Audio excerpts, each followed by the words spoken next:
A palavra pandemia tem sua origem em pan, que significa todos, mais demos, que significa povos. Então, pandemia traz o sentido de todos os povos. E é por isso que tem sido usado para uma doença que atinge o mundo inteiro. E foi pensando nesse sentido que veio o clique a respeito de Jesus falando sobre todos os povos. E esse é o assunto desse vídeo. A maioria dessas falas de Jesus está num contexto em que ele responde a pergunta dos discípulos sobre quando iam acontecer certas coisas e que sinais haveriam da vinda dele e do fim dos tempos. Nesses casos, as palavras não são exatamente demos, mas outras com significado bem parecido, como etnias, nações, tribos. Mas o importante mesmo é ficar atento no que Jesus está dizendo a respeito disso, sobretudo para nós. Uma das coisas que ele falou para os discípulos é: vocês serão entregues à tortura e matarão vocês, e serão odiados por todas as nações, por causa do meu nome. Você crê nessa promessa, irmão? Pois é, embora hoje o pessoal evite falar sobre isso, Jesus falou para os discípulos que eles seriam odiados por todas as etnias. Isso por causa do nome dele, ou seja, por causa de como ele é, do caráter que ele tem. Ele é odiado por ser assim. E quem age em nome dele, isso é, faz o que ele diz para fazer, vai ser odiado também. Se sua decisão é viver assim, já fica preparado. Outra fala dele é: e este evangelho do reino será pregado pelo mundo inteiro, para testemunho a todas as nações. Então virá o fim. Percebam que o evangelho a ser pregado para o mundo inteiro é o evangelho do reino. Essa é a boa notícia que Jesus anuncia. E esse é o testemunho para todas as nações.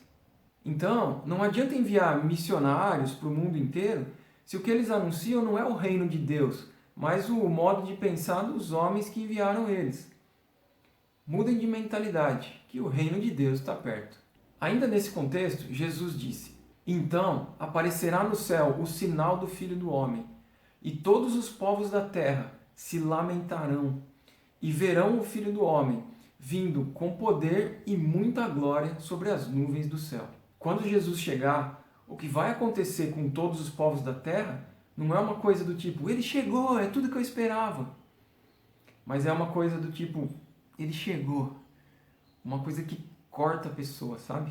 No fundo, cada um sabe como tem vivido. E você pode pensar em como seria a sua reação quando Jesus chegar. Jesus chama a ficar atento, alerta, vigiar. E isso vale inclusive para quem declara que espera a vinda dele. Na parábola das 10 virgens, que vem logo na sequência, todas de alguma forma aguardavam a vinda do noivo, mas 5 delas eram tolas e não levaram azeite ao pegar a lamparina. E ficaram de fora. O noivo não conhecia elas. E ao longo dessa fala de Jesus, anotada em Mateus 24, tem outras coisas semelhantes. Por exemplo, muitos vão tropeçar, trair e odiar uns aos outros. Muitos serão enganados por falsos profetas. O amor de muitos vai se esfriar porque vai aumentar a iniquidade. Mas quem perseverar até o fim será resgatado. Inclusive, ao falar sobre a tribulação, Jesus colocou que ninguém seria salvo se esses dias de tribulação não fossem tornados breves. Mas, por causa dos escolhidos, eles vão ser abreviados. A gente vê ainda ele fazendo a comparação com a Arca de Noé. Nos dias anteriores ao dilúvio, todos comiam, bebiam, casavam-se e davam-se em casamento, até o dia em que Noé entrou na arca. E não se deram conta, até que veio o dilúvio e levou a todos.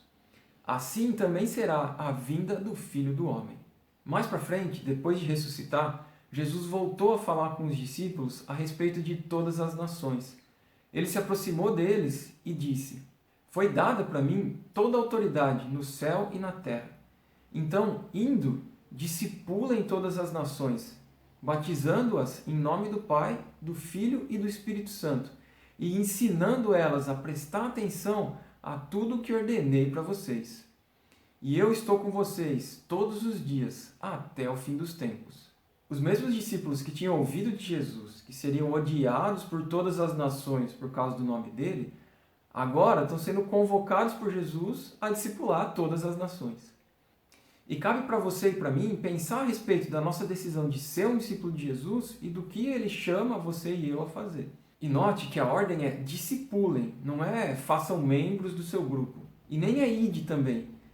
E faz parte de discipular. Mas para cumprir o que Jesus está dizendo, não basta ir, precisa discipular, indo, batizando e ensinando tudo o que ele ordenou. O que ele tem ordenado para você? Assim como um relâmpago rasga o céu, Jesus ungido, ele virá.